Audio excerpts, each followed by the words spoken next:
レンジ掃除はレモン水。こんにちは。Kライフハックニュースです。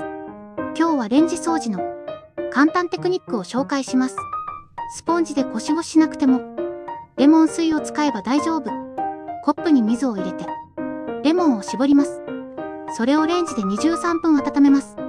するとスチーム効果で、汚れが浮き上がり、布巾でさっと拭くだけで、ピカピカになります。匂いも取れて、すっきりしますよ。これまでKライフハックニュースでした。また次回。